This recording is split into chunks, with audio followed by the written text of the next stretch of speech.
John Tory is making an announcement about public safety investments. Let's listen in live. Focused way, and continuing to find savings and efficiencies wherever we can.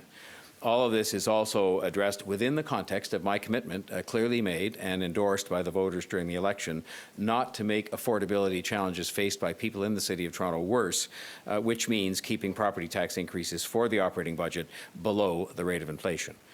This week, I want to talk about the investments that we will be making, even in these challenging times, to protect services and to address the issues that I know that city residents want their city to address.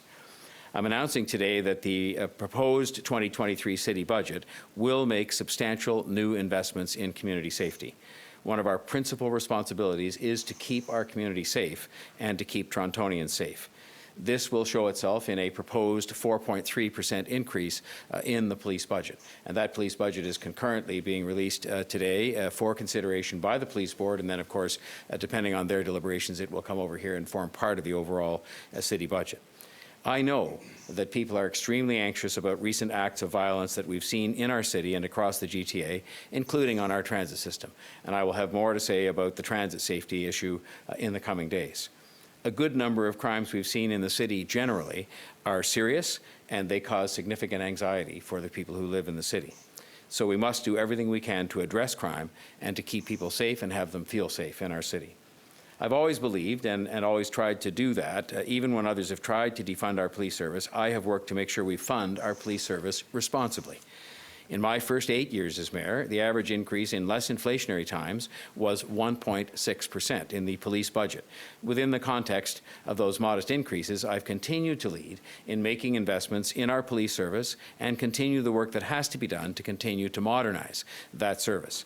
This includes, for example, millions invested in neighborhood policing and in a new system that has mental health professionals answer calls from people in distress.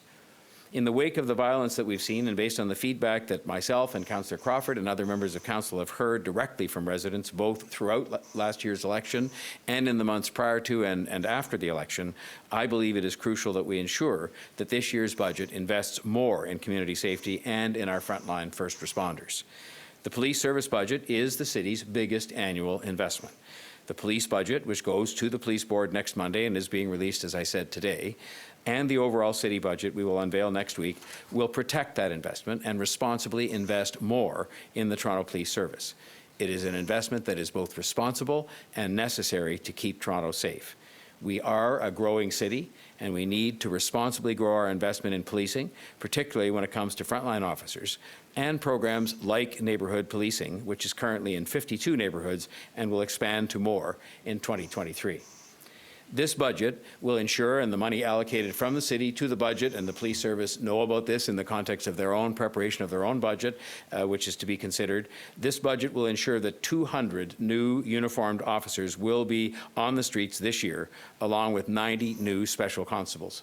I've had discussions with the police chief to make him aware of the fact that the money that we are prepared to see invested will accommodate that kind of growth in the number of men and women who are on the streets helping to keep Toronto safe. And based on those discussions with Chief Demkew, those 200 officers would be allocated as follows: 162 more officers to priority response units, with 25 of those officers specifically focused in the downtown, where we have seen increased levels of disorder.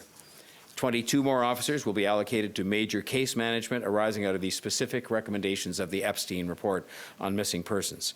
16 more officers will be allocated to neighbourhood community policing to allow for a modest expansion of that program.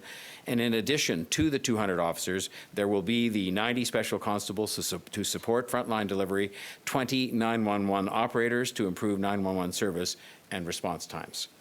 This is on top, of course, of the thousands of police officers, women and men, who are already part of the police service and who work every day and every night to keep our city safe. And in fact, I was able to visit a number of the police divisions on New Year's Day to thank the people who were working on that day when many others were not for the work they did, and on the evening before, to keep our city safe as it largely was.